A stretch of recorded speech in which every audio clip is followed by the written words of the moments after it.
Hi, Dr. Akshar Chug. How are you, man? Heartiest congratulations on getting this awesome double-digit rank in the INI-CET exam. In fact, it would be really nice if you yourself can describe your rank and like what it took to actually get to there. First of all, thank you very much, sir, and I'm really grateful for having such a good rank. And to be honest, I expected a good rank, which was within 1,000, but never a two-digit rank. So it's like a dream come true.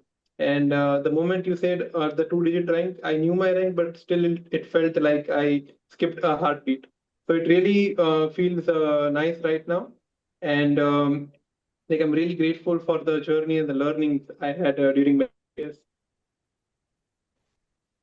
Okay, so you are from the beautiful city of Rajkot, PTU Rajkot. I have very fond memories of that college because till lockdown I used to take live classes at Rajkot, and I think I would have taught you super seniors, but anyway, like maybe after lockdown things changed into an app mode and everything. So let me know, like you are the current generation, and like how did you use the app, and like what do you think is the importance of medicine from the perspective of INI-CET exam? So, sir, I would like to highlight the importance of having a good, strong base, which starts from the day you enter the college. So, like, it's not that people have to start reading, keeping in mind the competitive exams, but just having a good, solid base since your first year, it really matters a lot. And being curious during your clinical postings, during your internship, looking around and asking seniors insightful questions and learning from the wards and learning from the books really do matter in exams like INI-CET and NEET PG. As far as the video content and the core preparation strategy, I started it from my third year by watching the main videos, reading the main notes, and I had mostly wrapped up all the major subjects by the end of my final year from the main videos and the main resources. And in the internship onwards, I switched to the rapid revision videos and rapid revision notes and more of giving GTs and MCQ practice. So, in a nutshell, that was how I planned the preparation. Okay, so for anybody who's just starting with let me say general medicine, how much time would you be like telling him to assign to this particular subject when he's doing it for the first time in his third year or maybe final year? Right. So I have very particular fond memories of medicine because medicine happened to be one of my favorite subjects.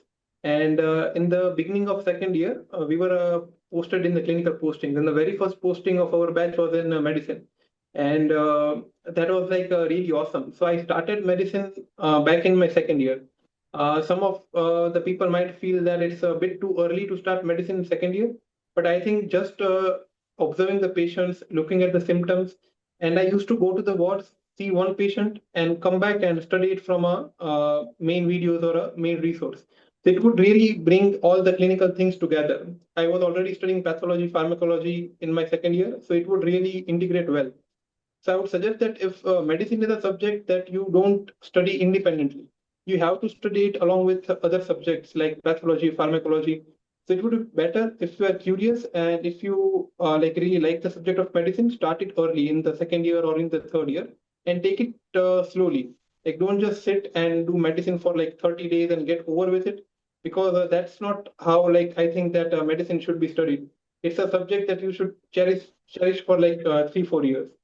So studying it bit by bit and studying it in an integrated way, I think that would be the best strategy.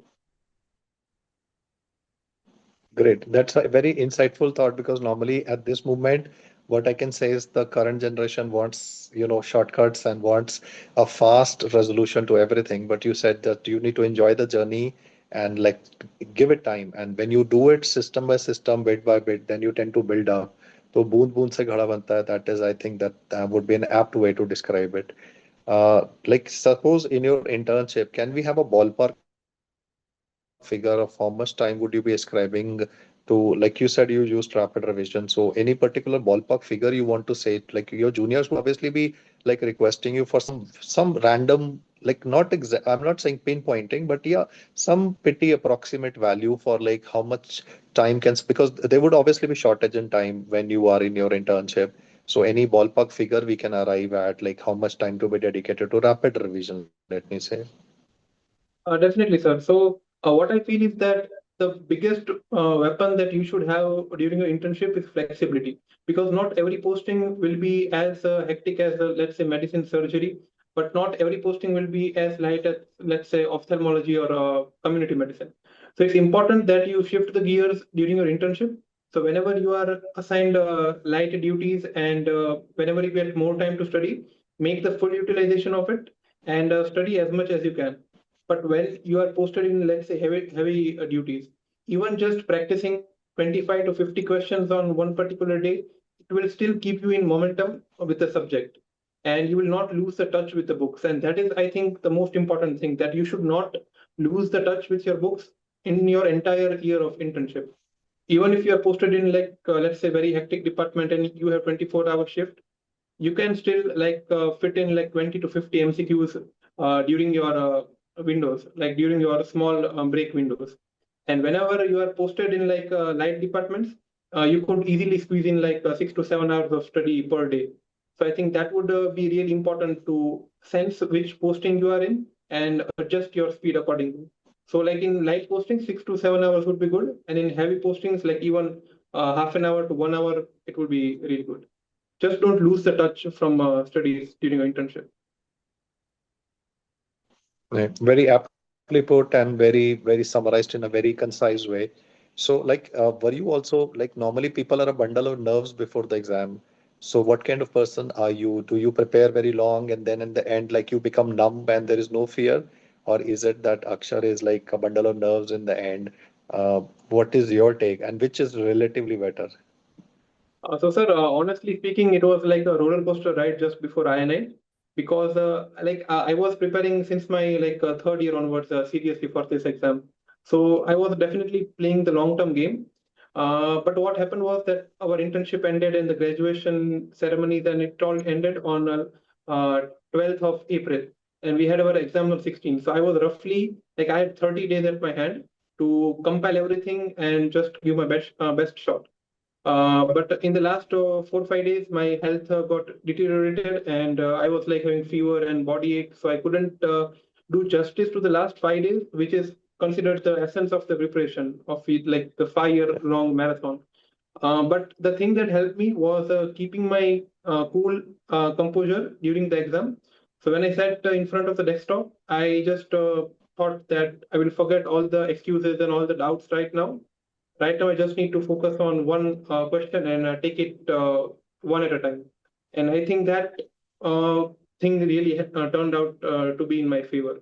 So it's really important to not just people tend to give importance to the last 2 or 3 months preparation a lot more than what they have gathered throughout the MBBS journey. So I think that long-term strategy and long-term preparation always gets an upper edge over the short-term sprints. Aptly put. Any last messages, last dedications? I mean, the stage is all yours, man. I mean, it's your day to day. So, like any dedications you want to make to family, friends, stage is all yours. So basically, I'm an localite. I'm from Rajkot here. So studying at home and studying with family members around, you always have someone to talk to, someone to open up to. So it's like really supportive environment. I have a bunch of good friends in college as well. So whenever I used to go to the reading room, everyone was in a good mood and we used to study together. So it was overall a positive environment both at my home and at my college. So it was really nice preparing with good people around. And of course, mentors like you, Preeti ma'am, Nikita ma'am, they have always been cornerstones in the preparation. And I would also like to mention that the LRR series of PrepLadder was like really good to keep myself calm during the last 15-20 days, because it was like giving a sense of completeness to the big subjects. And one last thing that I would like to say is that every year, some of the people get very good rank and some of them don't get a very good rank. But the important thing is that this exam is just a small part of your life. Life is way bigger than this exam. And there is a lot more things to explore and study beyond medicine. Just give your best one shot and just move ahead in life and get more exposure outside too. Very inspiring talk, Dr. Akshar Chug. You put it very aptly. I mean, you've summarized the entire 5 years journey in a very short time. It was really fun to be interacting with you, and I wish you once again heartiest congratulations on behalf of the faculty team and PrepLadder family, and in fact everybody. And I know your inbox would be full with lot of congratulatory messages, but you do accept ours as well. Thank you so much, Doc, for your valuable time. Thank you so much, sir. It was a really pleasure talking to you.